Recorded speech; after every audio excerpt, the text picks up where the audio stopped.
Praise the Lord. ईश सहाय। आज का विषय है हमारा कि परमेश्वर का राज्य हमारे भीतर है। परमेश्वर का राज्य हमारे भीतर है। इफिसी 2:22 में हमें यो मिलता है, जिसमें तुम भी आत्मा के द्वारा परमेश्वर का निवास स्थान होने के लिए एक साथ बनाए जाते हो। जिसमें तुम भी आत्मा के द्वारा परमेश्वर का निवास स्थान होने के लिए एक साथ बनाए जाते हो। और लेवी व्यवस्था 26:11 में हमें जो मिलता है, मैं तुम्हारे मध्य अपना निवास स्थान बनाऊंगा। मैं तुम्हारे मध्य अपना निवास स्थान बनाऊंगा। और सेकंड लाइन में लिखता है, और तुम्हारे मध्य चला फिरा करूंगा। और तुम्हारे मध्य चला फिरा। और इफिसी 2 में हमने पाया कि तुम भी आत्मा के द्वारा परमेश्वर का निवास स्थान होने के लिए एक साथ बनाए जाते हो। निवास स्थान होने के लिए एक साथ बनाए जाते हो। परमेश्वर का निवास स्थान और तुम्हारे मध्य निवास स्थान दोनों में फर्क महसूस होता है। नए नियम के अनुसार वह आप में अर्थात हम में और मुझ में रहना चाहता है। वह आप में और मुझ में रहना चाहता है। यह कठोर सत्य है कि हम ना केवल परमेश्वर की रचना है, हम ना केवल परमेश्वर की रचना है, लेकिन हम उनके रहने का, परमेश्वर के रहने का निवास स्थान भी है। कितनी अद्भुत बात है कि हम ना केवल परमेश्वर की रचना है, बल्कि हम ना केवल सृष्टि है उसकी, लेकिन हम परमेश्वर के निवास स्थान भी है।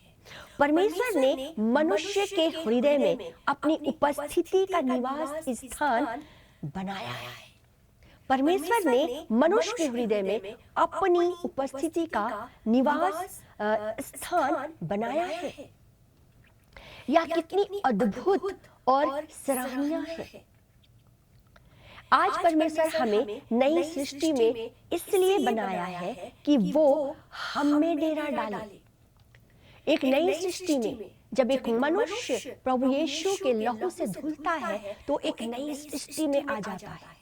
और जब नई सृष्टि में आ जाता है तो इतना ही काफी नहीं, परमेश्वर हमारे अंदर वो डेरा डालना चाहता है। वो डेरा डालना चाहता है, अपना अधिकार आधिपत्य जमाना चाहता है, अपना अधिकार रखना चाहता है, क्योंकि पुरानी सृष्टि में वो ऐसा नहीं कर सकता था।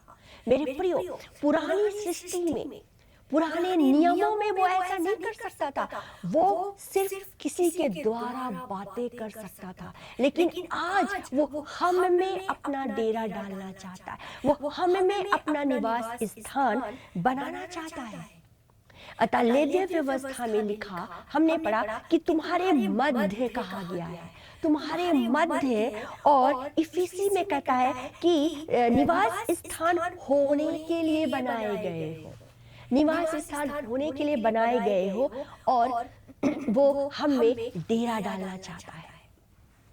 बाइबल के अनुसार परमेश्वर अब ईंट और पत्थर के बने हुए चर्च में, घर में वो नहीं रहना चाहता। वो चर्च या घर में नहीं, वरन अपने लोगों के भीतर, उनके हृदय में वो बसना चाहता है। उनके हृदय में वो वास करना चाहता है। एक मसीही की पवित्रता पर आधारित है कि वो परमेश्वर उसके हृदय में वास करे। एक मसीह की पवित्रता पर यह आधारित है कि परमेश्वर उसके हृदय में वास करे, क्योंकि परमेश्वर पवित्र है और अपने निवास स्थान को वो झाड़ा बुहारा, पवित्र, सिद्ध वो देखना चाहता है। और तब वो उस निवास स्थान में वो अपना डेरा डालना चाहता है। लूका 17:21 के अनुसार हमें जो मिलता है, सांसारिक दृष्टिकोण से राज्य का अर्थ किसी क्षेत्र या राज्य से किया जाता है। लेकिन परमेश्वर का राज्य का अर्थ मुख्यतः परमेश्वर के शासन, परमेश्वर के निवास स्थान से किया जाता है, परमेश्वर का शासन को दर्शाता है। प्रेरित पौलुस, यदि हम लोग क्लूसी की पत्री उसका 1 का 13वें पद में देखेंगे तो वहां प्रेरित पौलुस ये कहता है, प्रेरित पौलुस के विषय ये कहता है कि हम नए नियम में हम क्या पाते हैं कि कितनों को परमेश्वर ने अंधकार की शक्ति से, प्रेरित पौलुस क्या कहता है, कितनों को परमेश्वर ने, यदि हम उसके लिखे गए, प्रेरित पौलुस के लिखे गए यदि हम वचनों को यदि हम पढ़ेंगे तो हम पाते हैं कि कितनों को परमेश्वर ने अंधकार की शक्तियों से छुड़ाकर, परमेश्वर ने अंधकार की शक्तियों से छुड़ाकर यीशु मसीह के राज्य में लेकर आया। ये राज्य क्या है? यदि हम लोग प्रेरित पौलुस की कही गई बातों को हम लोग सुनेंगे और क्लूसी की पत्री 1 का 13 में यदि हम पढ़ते हैं तो कितने लोग जो अंधकार में जीवन व्यतीत कर रहे थे, कितनों को अंधकार से ज्योति में, अर्थात यहाँ पर लिखता है कि मसीह के राज्य में, अंधकार से छुड़ाकर यीशु मसीह के राज्य में उन्हें पहुंचाया, उन्हें लाया। अर्थात प्रभु यीशु के राज्य, अर्थात प्रभु यीशु के साथ चलना, प्रभु यीशु के साथ जीवन बिताना, प्रभु यीशु में रहना, जहां पर परमेश्वर के साथ हम जीवन बिताते हैं वहां हम परमेश्वर के राज्य को अपने पास उतरते देखते हैं, परमेश्वर का सिंहासन को अपने पास उतरते देखते हैं। मत्ती 6 का 10 के अनुसार प्रभु यीशु ने प्रभु की प्रार्थना कैसे करनी चाहिए उसमें अपने चेलों को बताते हुए ये कहते हैं कि तेरा राज्य आए। राज्य यदि हमारे जीवन में, हमारे हृदय में आने की जरूरत नहीं थी तो प्रभु यीशु इस प्रार्थना को अपने चेलों को नहीं सिखाते। उसने कहा तेरा राज्य आवे, तेरा राज्य आए। अर्थात जब मनों में परमेश्वर का राज्य डेरा डालता है, जब हमारे मनों में परमेश्वर का राज्य डेरा डालता है तो हम साधारण मनुष्य नहीं, स्वर्गीय माहौल की तरह हम बदलने लगते हैं। जैसे स्वर्गीय माहौल को हम वचन के आधार पर जानते कि स्वर्गीय माहौल कैसा होना चाहिए, कैसा होता है, हम भी उसी तरह बदलने लगते हैं। हम साधारण मनुष्य नहीं रह जाते, स्वर्गीय माहौल में हम बदलने लगते हैं और हमारे मुख से स्वर्गीय बातों का शब्द, स्वर्गीय शब्द हमारे मुख से, शांति भरा शब्द, स्वर्गीय बातें हमारे मुख से निकलने लगती है और हमारे कान और हमारे आंख स्वर्गीय बातों पर ही टिकने लगते हैं, स्वर्गीय बातों को ढूंढने लगते हैं। और वचन भी कहता है 6 का 33 में कि पहले धर्म राज्य की खोज करो। हम ढूंढने लगते हैं अपने पिता को, अपने प्रभु को, उसके राज्य को हम ढूंढने लगते हैं।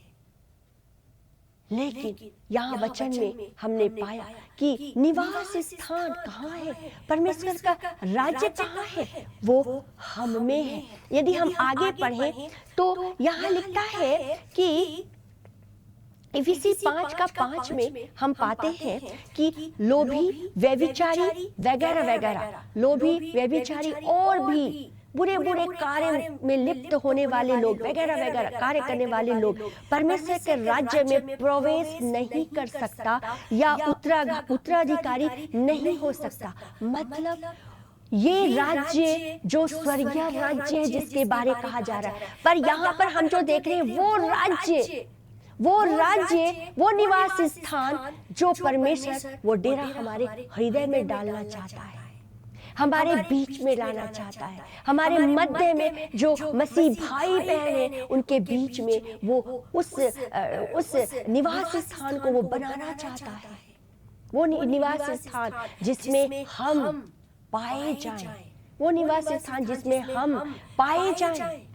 वो राज्य का अर्थ हमने देखा कि किसी क्षेत्र, संसारिक तौर से किसी क्षेत्र या राज्य को कहा गया, लेकिन परमेश्वर का राज्य का अर्थ हमने देखा कि परमेश्वर का राज्य जो है वो शासन को दर्शाता है। अर्थात हमारे हृदय में जब परमेश्वर का राज्य आता है तो परमेश्वर का शासन भी हमारे हृदय में आने लगता है। परमेश्वर शासन करना चाहता है, वो डेरा डालता है और अपने अनुसार अपने अधिपत्य को बढ़ाता है और हमें अपने अनुसार लेकर चलना चाहता है। अपना निवास स्थान बनाकर हमारे अंदर अपना निवास स्थान बनाना चाहता है और हमें और शुद्धता और पवित्रता में हमें बढ़ाना चाहता है। और इसलिए जब हम प्रभु को अपना निवास स्थान बनने से रोक लेते हैं तो हमारे जीवन में, हमारे हृदय में बहुत सारे पाप पनपने लगते हैं, बहुत सारे पाप उभरने लगते हैं। और इसलिए इफिसी 5:5 के अनुसार यहाँ लिखता है कि लोभी और व्यभिचारी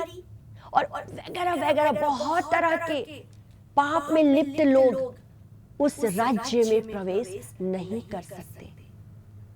तो आज हम उस राज्य में प्रवेश करने के लिए परमेश्वर चाहता है कि हम इस संसार में पहले परमेश्वर के राज्य को, उसके निवास स्थान को अपने हृदय में बनाएं, ताकि हम शुद्धताई और पवित्रताई में चले कि हमारे अंदर में परमेश्वर की पवित्रता दिखाई दे और हम उस राज्य के लिए जीते जाएं, उस स्वर्गीय राज्य के लिए हम तैयार किए जाएं।